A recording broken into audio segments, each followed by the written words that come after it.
So I'm just minding my own business, taking a look at all the various X posts this morning. I love that word X posts because it always reminds me of some Latin phrase from, I don't know, history or something, Larry. I've got Larry Goldberg on this morning, and he has put out a brand new, huge, I don't know, article. Uh, uh, They're called X articles now. X articles. Oh, that was an Yeah, X. you can actually post to them just like you can any ordinary blog. It's very easy to use, very, very nice tool. All right. X is really coming along gangbusters, I have to say.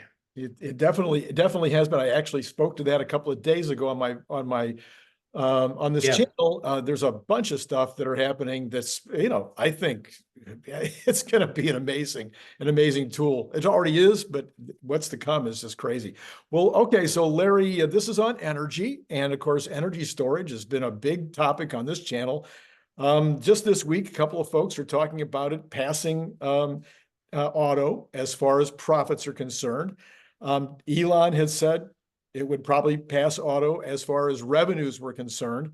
You and I have talked about this before, but you've now you saw some stuff this week that you said got you excited, and you've decided to do something a little more elaborate and a little deeper as usual. So Larry, I'm going to turn it over to you.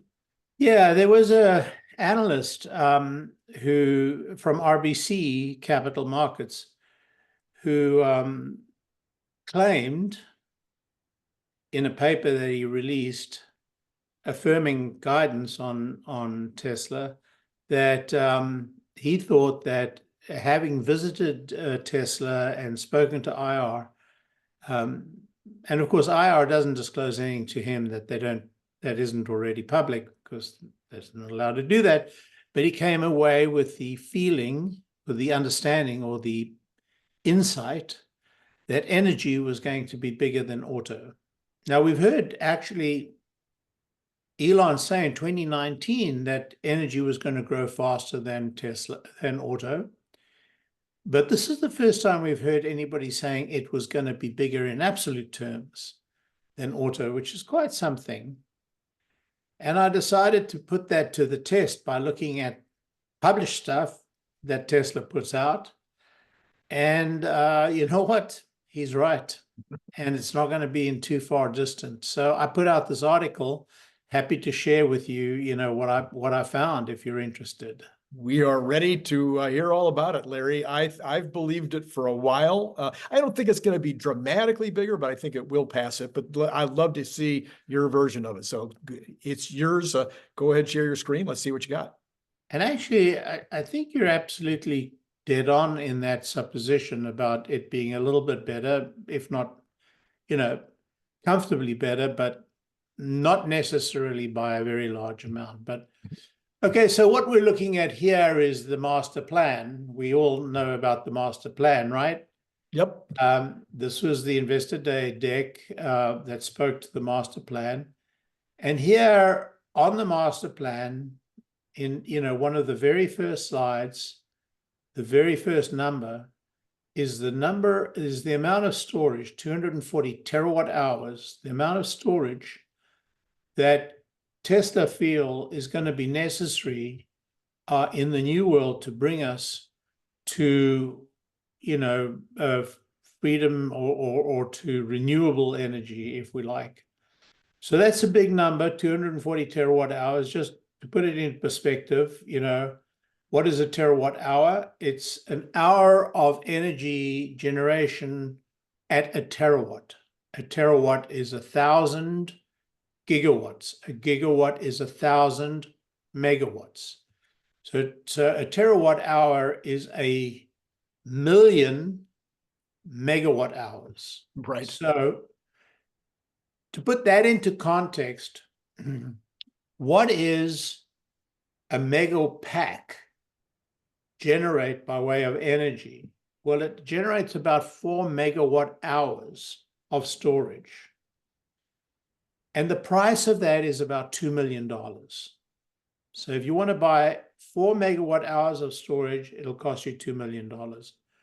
So what would the value be of 240 terawatt hours of storage to bring the world to, renewable energy?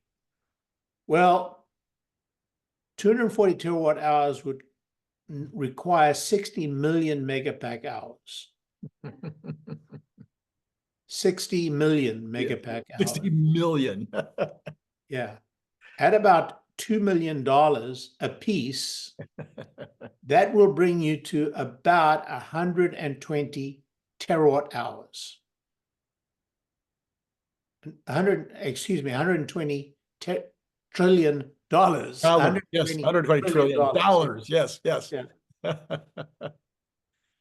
So a further statistic of interest is that Lathrop is expected to deliver at full production 40 gigawatt hours. That is, get this, 0.00035%. 35,000 of a percent of the total estimated plan according to the master plan. And, the master plan says 240 terawatt hours. Guess what? There are some analysts who say it's going to need more. Jeff Dahn of Dalhousie University says it's going to take, 400 terawatt hours of energy. Bottom line is, it's a gigantic market. One that kind of overshadows the auto market. Sure. So, what is Tesla's objective? Well, again, I've circled it. This is a slide somewhere down the pecking order of the slides that they do. I think this is like the ninth slide. And they talk about a terawatt of annual energy storage production that Tesla intends to generate per annum. 1 terawatt hour of annual energy storage production. Scaling that business, to its maturity. Yes. So that gives us a kind of number that we can work on of what they want to get to. Sure. Now, a terawatt hour of production, when you're generating 40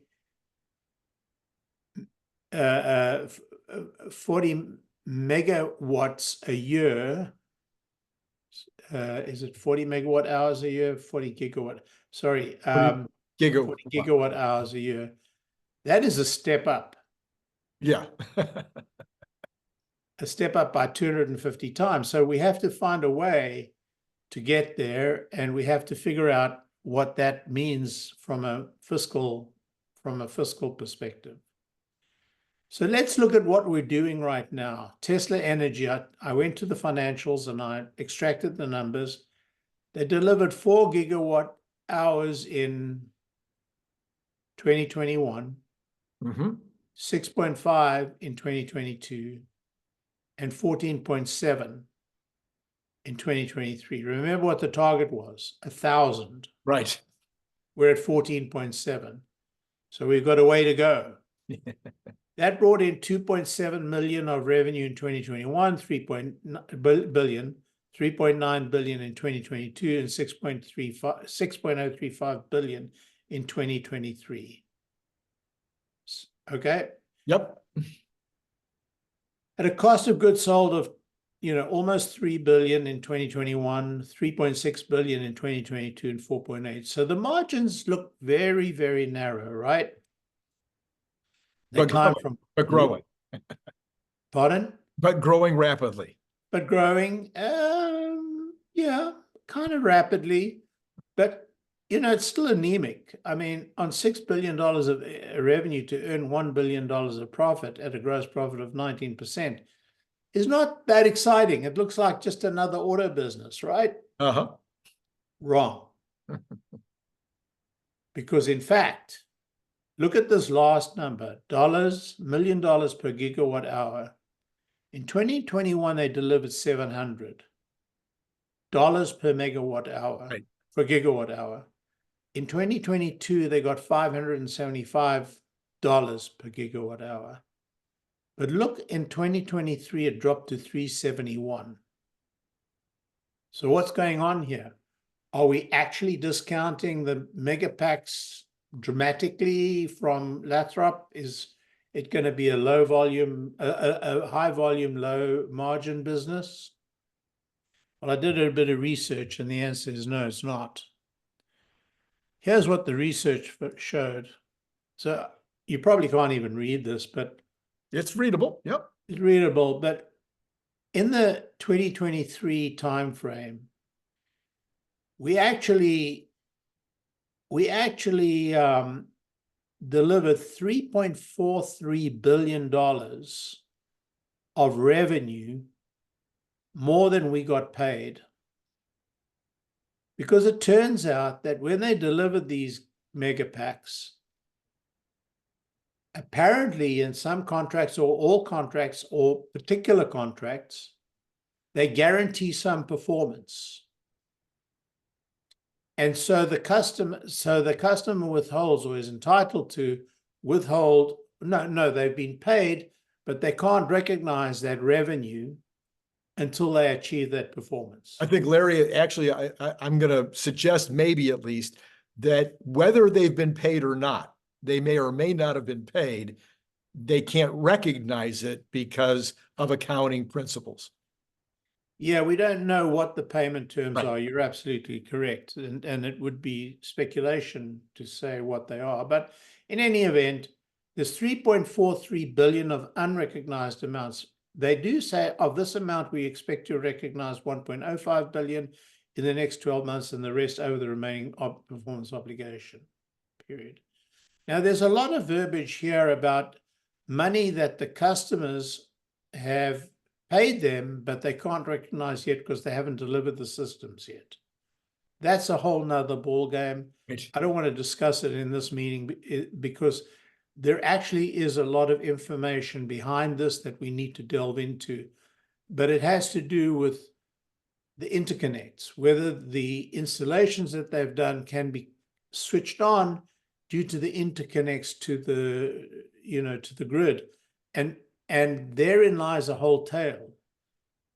And so one day we'll discuss that. But for the moment, let's focus. And that doesn't really impact the financials because that money, is held until they switch on and then it can be recognized.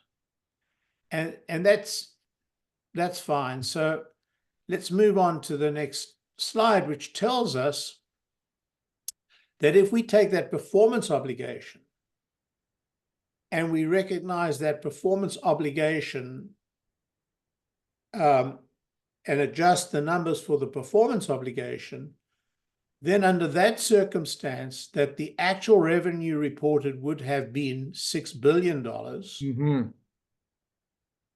And the gross revenue, including that recognized $6 billion, would have jumped from that 3.4, from that 6 billion to 9.465 billion. Right. From the 635 to the 9.465. And now, if you look at the dollars per gigawatt hour, you'll see that we have reduced the dollars per gigawatt hour with the opening of the Lathrop factory, but not by many dollars at all. In all about 8-9%. Yeah. And Larry, I don't know, maybe you're going to talk about this, but there's at least two things that are contributing, at least three things that are contributing to that smaller number, slightly smaller number. One of those is that this does include Powerwall. So this is not just Megapacks. And Powerwalls, of course, have a lot more of the dollars per gigawatt hour than the Megapacks do. Yeah, I would say that it's a very small percentage compared to the Megapacks. Oh, it is, but I'm just saying that as the number of Megapacks expands more faster than the Powerwalls do, then that's going to reduce the total dollars. Number two, they have been reducing the price a little bit on the Megapacks. And number three, they're selling these massive big units, and the large units get a better price than the smaller units. When I say units, I mean 150 at a time or 300 at a time to the same buyer. I would actually challenge that. I think they're getting more money right now. I think that the demand is so great they're getting more. Look at the difference between 2022 and 2023. Yep. It's actually gone up by 1% or 2%. Mm-hmm. And the reason for that, I think, is that the demand is so strong, and there's such a backlog. That's my thesis. Right. So now we can actually forecast Lathrop. And what I've done with Lathrop Forecast is I've said, you know what? The legacy energy is just going to continue at its current pace. No growth. Mm-hmm. Just Lathrop. Yep. And I'm going to project Lathrop as growing to 24 gigawatt hours this year in 2024 and hit the 40 gigawatt hours in 2025. I think this is a very conservative estimate. Sure. And I'm going to take the current $644 and continue them through. Mm-hmm. And this is what we get by way of raw revenue before we deduct a performance reserve. Right. Now, I don't know if all contracts are going to have a performance reserve, or some contracts, or this year was a particular contract with a performance clause. I don't know. I've just assumed the same percentage of revenue going forward will be subject to a performance clause. Right. And so I've taken that percentage, and this is the number here. This is the $8 billion, $8.5 billion for 2020. $5.1 billion for 2024 and $8.5 billion when we hit that $25 billion when we hit the full production of Lathrop. And then I've got to work through the recovery of the performance reserve, which I've estimated to be recovered over 3 years based upon the 33% payment we got in this year from last year's. Right. Or the 33% payment they projected in the coming 12 months from the last 12 months. Right. Bottom line is, I've assumed every sale is subject to a withholding, and I've assumed every sale is subject to a 3-year recovery. Exactly. And that's what this series of numbers are. And so you've got to deduct this series of numbers from the raw revenue, and you get a net revenue. Right. And so the net revenue looks to be like 11 billion, 11.5 billion for this coming year, which is almost doubling of the revenue from last year, which speaks to this rate of growth that Elon has spoken about. And then 20 billion in 2025, 23 billion 26, 24 billion 2027, and 25 billion in 2028. But this is the reserve that's growing along and only reached kind of a stability in 2027. But what's great about the reserve is it provides a buffer in terms of if you have a bad year, it provides, that ongoing revenue recognition over that period of time. And then I've taken cost of goods sold, and I've assumed that the cost of goods sold are going to continue at the same rate, relative rate, as it's been in the past couple of years. Right. And I come up with a gross profit, which is actually a profit that falls to the bottom line at Tesla because, most of all of the operating costs are paid for by the auto business or the other businesses. Right. And so gross profit is net profit. And so here it is. At 2024, we look at getting a contribution of 3.5 billion, almost doubling into 2025. And then again, 50% up in 2026, another 25% in 2027, and another 10% in 2028. Okay. And you'll see the margins. Look at the gross profit margins. They start at 19% in 2023, which we turned our nose up on, but look where we get to by 2028, as the reserves start pouring back in. So it looks like a great business. Yes. But wait, there's more. because Lathrop is just one factory. Right. Now we can look at the forecast for the Shanghai Megapactory.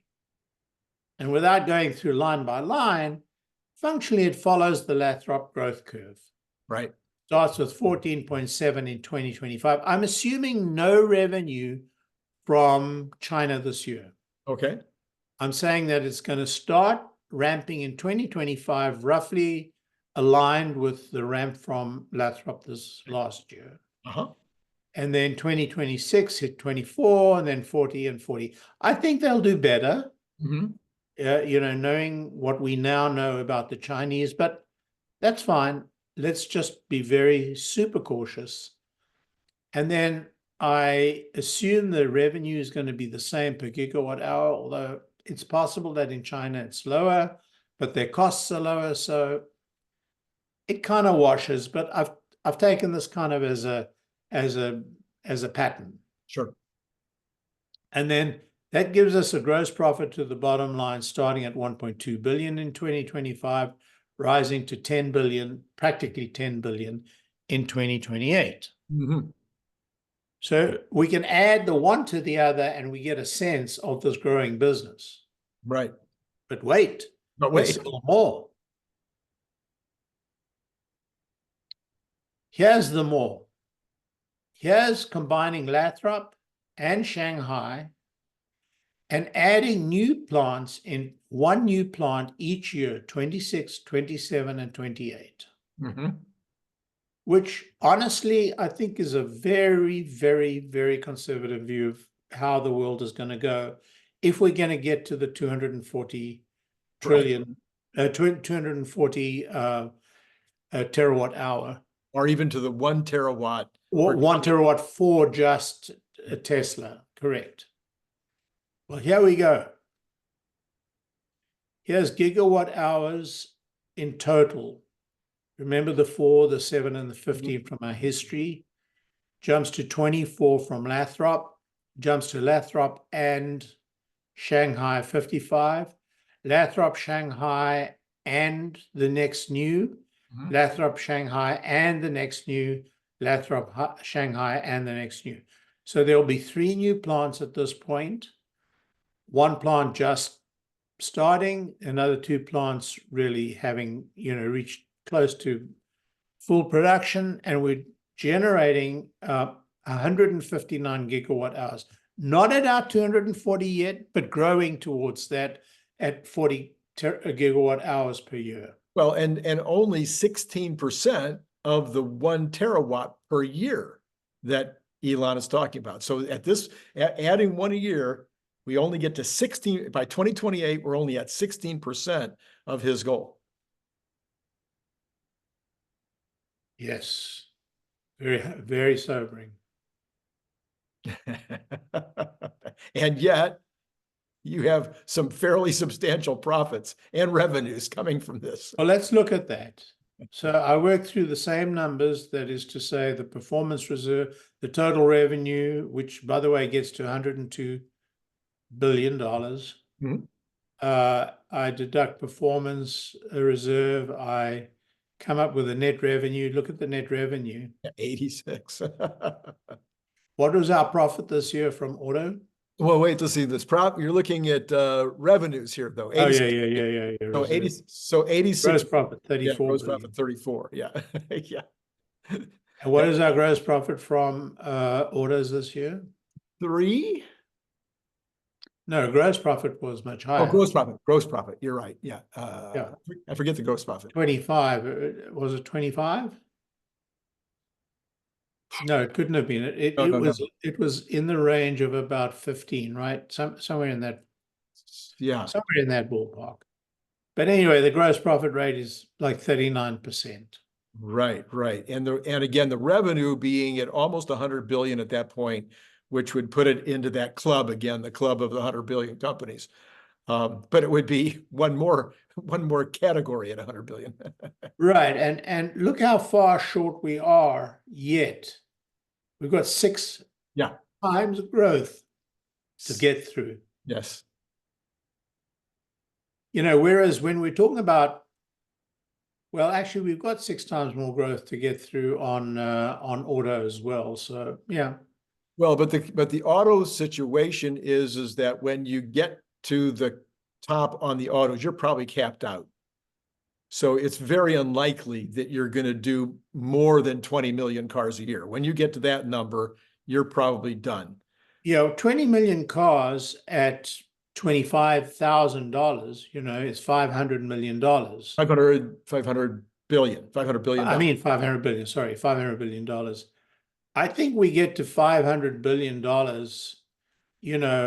pretty rapidly here, because at 160 gigawatt hours, we're about 1/6 of our target. So revenue would be 6 times this. Right, 600, so 600 billion.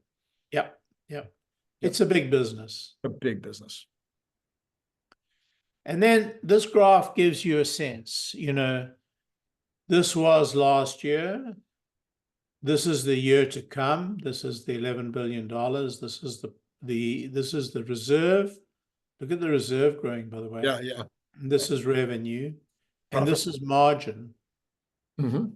And then, and this margin really pops because we start recognizing numbers from our reserve. Right. And then, in 2025, we have Shanghai starting to scale. And then we pop because Shanghai has done very well. Right. And then we start, plant 4 scaling, plant 3 scaling, plant 4 scaling, and then plant 5 scaling.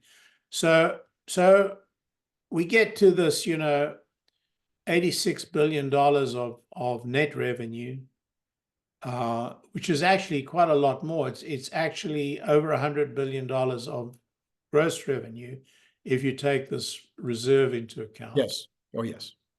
So there you are. By 2028, we're probably exceeding the revenue of the auto company, or the current revenues of the auto company. Yes. Well, the current revenue of the auto company is about 90 billion.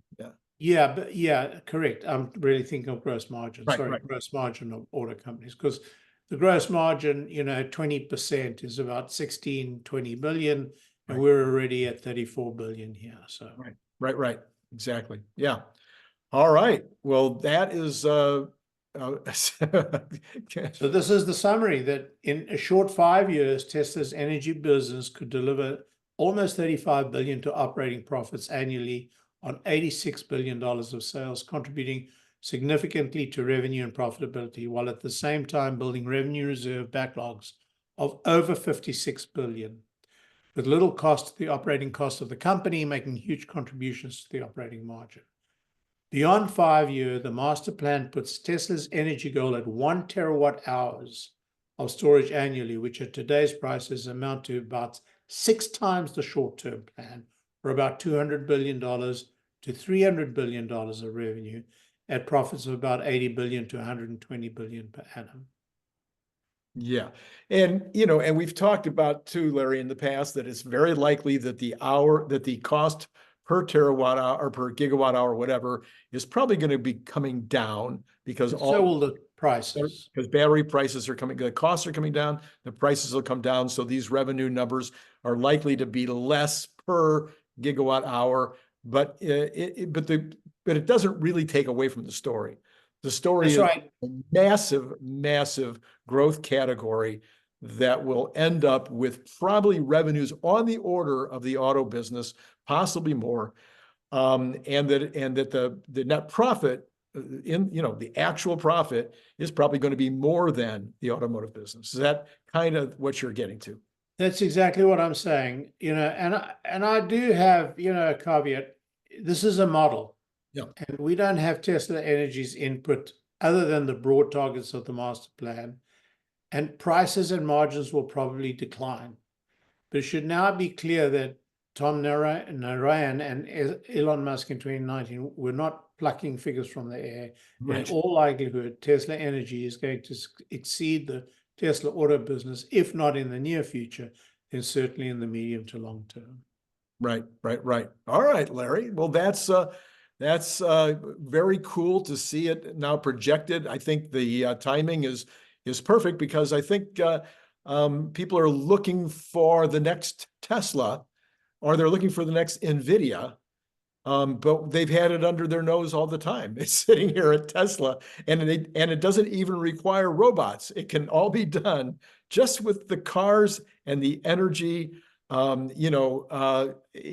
the services and the stations, the supercharger stations. I mean, just all the base stuff, insurance, et cetera, could get us to the NVIDIA-sized numbers that are projected now, without even adding in the robots, whether they're four-wheeled robots or two-legged robots. And what's interesting is, Mayor Thacker, who actually I have a huge amount of respect for his analysis. His financial analysis is outstanding. But he posted last week that he didn't think there was much in Tesla Energy because, they don't produce as many batteries as BYD or Cattle, and he thought Cattle and BYD would be more successful in the business. He said it's just basically a big battery. Well, of course, it's not just a big battery. There's a lot of technology that goes into it before you even consider software. Sure. And Tesla have proved to be masters of that technology, and have worked, very successfully in competition with both Cattle and BYD. He points to a very large implementation going in just down the road from Tesla in California, where Cattle and BYD got the contract and not Tesla. Mm-hmm. What he fails to understand is all the vendors are product constrained. Right. Their capacity cannot meet the demand. Right. And Tesla right now is the big kahuna in the business. They're the first port of call. I did an analysis a year or so ago of actual backlog by company, and Tesla's backlog far exceeds the backlog of these other companies. And so it behooves, the competitors like Cattle and BYD to continue their very good, their excellent Yes. relationship with Tesla and the batteries. And of course, there's some very strong Korean competition coming where they're supplying Tesla exclusively on these batteries. So I don't think that the battery supply and the competition really determines the winner here. The demand for 240 terawatt hours, 240 terawatt hours.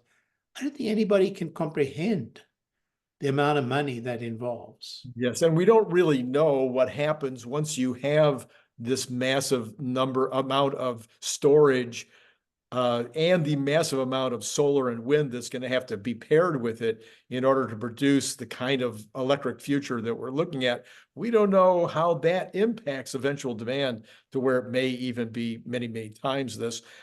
The other side of and reflecting also on what you just said is, I think that these really solid makers like CATL and BYD and Samsung, I mean, quite a number of very solid manufacturers, they'll all have a piece of it. Oh yeah, absolutely, they'll have to. Yes, because Tesla is targeting to win an entire 0.004% of the market. Yes, and you got to look at, it's not just these peaker plant replacements. It's not just the balancing of various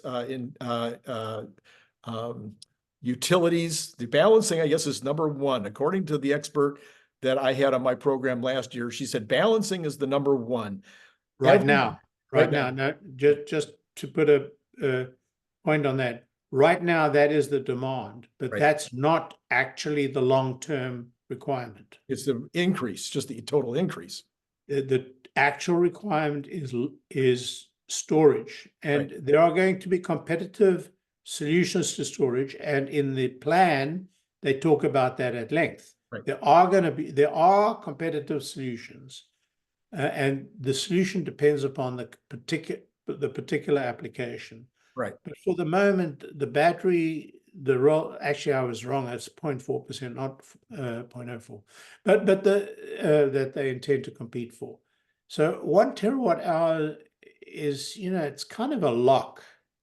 And there's not going to be a pricing war because there's just too much demand, just too much. And that was going to be my point, is we did a couple of stories on this earlier in the year.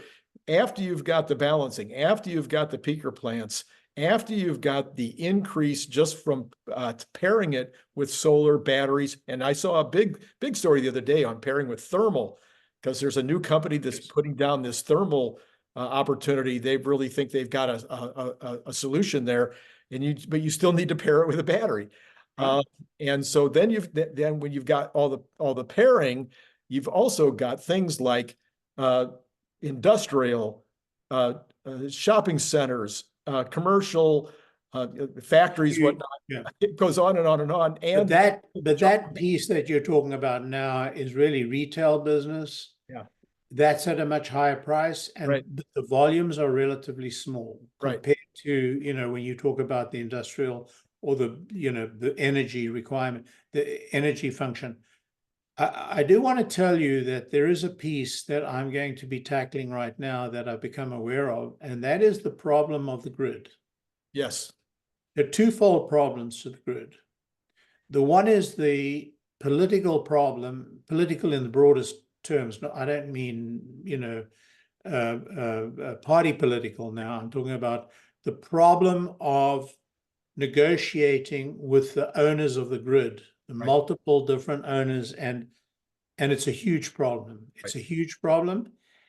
And so that's one aspect of the grid problem, and that is getting your batteries connected to the grid. It's become a nightmare. It is a nightmare, not it has become it. It is a nightmare, and it is slowing down, and it may be related to some of these the holdback of monies for delivery.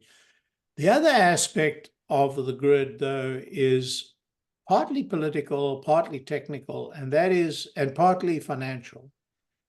And that is the current grid exists because all of these electrical companies have right of way on land that they got traditionally because they were, common carriers. Now, the grid cannot sustain the current reorganization. It cannot sustain even the legacy use, but in terms of trying to feed interconnect to the grid, or connect to the grid, which is called an interconnect, to feed in these new sources of energy, it is a political problem of huge proportion, and it's taking literally years to connect to the grid. Anyway, long story short, that's going to be a focus of mine. Now, there's another problem of the grid, and that is these legacy carriers want to get new rights of way to expand, their footprint.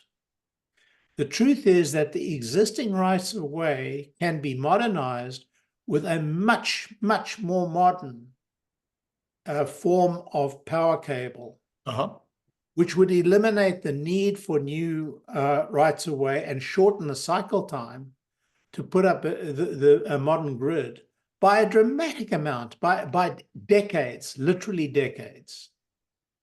These two problems, one is political, the other is economic, techno-economic, but also political in its own way.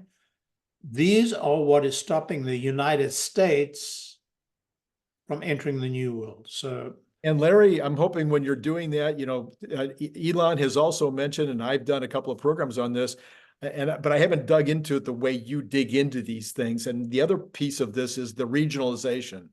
I think as much as I think technology will solve a lot of it, and I've done a couple of videos recently on the other channel, that Next Big Future with Brian Wong. We've talked a lot about the potential for beaming down solar energy from space, and that could be regionalized. But we also have the whole regional issue of getting the energy and storing the energy where it's going to be used. This as is the grid problem. Tracking it across millions of miles to get it from. Randy, this is the grid problem. Yeah. Solve the grid problem and you don't have regionalization. You don't need the regionalization, or you don't have regionalization because you can pipe the electricity can be piped anywhere. Yeah. They're putting up gigantic solar installations in Morocco and piping that electricity to UK. Another country, right? So you can eliminate regionalization with a decent grid, and a decent grid can be as simple as an upgrade to our existing grid. Yeah. The problem is the legacy operators, the incumbents, are pushing back very, very hard, and their regional organizations, whether they're owned by the state or whether they've become, owned by the actual operators, that's the problem. The problem is not regionalization. The problem is the grid. Is a better, a more sophisticated way of doing the grid. Modernizing the grid. Modernizing it, yeah. It's that simple as that. Interesting. Well, I'll be looking forward to that one, Larry. All right. Okay. Thank you, Randy. Thank you for breaking into your Sunday to get this one done quickly. And Larry, we will, as always, see you on Monday night, where we'll be talking about all the good news that's going to happen tomorrow. I'm sure it's going to be one of those great days, Larry. Yeah, for sure. Such enthusiasm. Oh my God. Thanks again, Larry. It's been great. And to all of you out there, it's been great talking to you.